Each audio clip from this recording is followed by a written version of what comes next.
President William Ruto says 80% of recruits to the National Security Services will be taken from the National Youth Service, NYS. The president has also directed that NYS recruitment be increased by 40,000. Directives by the president have been touted as the government's move to enhance security and create more employment opportunities for NYS graduates. NTV's Sydney Chazima has more.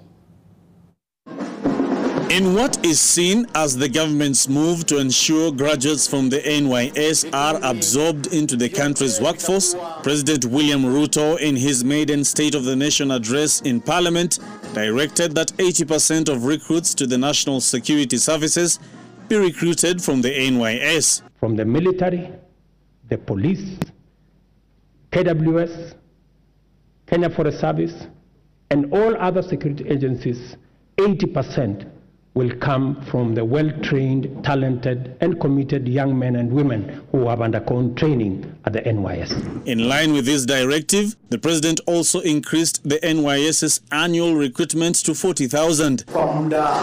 This directive follows his promise of doubling the recruitment back in March. The NYS has been recruiting approximately 10,000 recruits a year. We are doubling enrollment to 40,000 yearly in the National Youth Service and have made it absolutely mandatory that every village, center, town and city in Kenya is properly represented in the recruitment. The president also took time to reflect on the state of insecurity in some parts of the country. The banditry menace in the North Rift and the sporadic Al-Shabaab attacks in Lamu County continue to be on the government's radar. We have therefore taken firm and decisive measures to deal with the challenge of banditry, armed crime, cattle rustling, and other forms of impunity in all parts of the country, beginning with a successful security operation to restore calm in the North Rift. On the international front,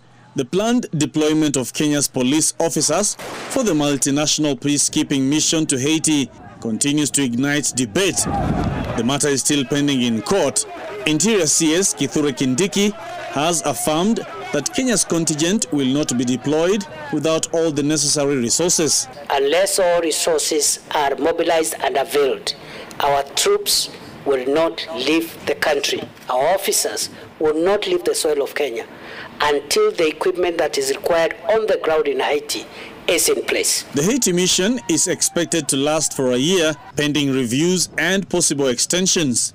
The president also wants security officers to observe the law while discharging their mandate. We have been mindful not to use security imperatives to commit impunity, including misuse of resources and extrajudicial infringement on freedoms and fundamental human rights of citizens. When he assumed office, Ruto ruled out extrajudicial killings and abductions. But despite the president's resolve, a number of Kenyans still lament over cases of their family members allegedly disappearing in the hands of police officers.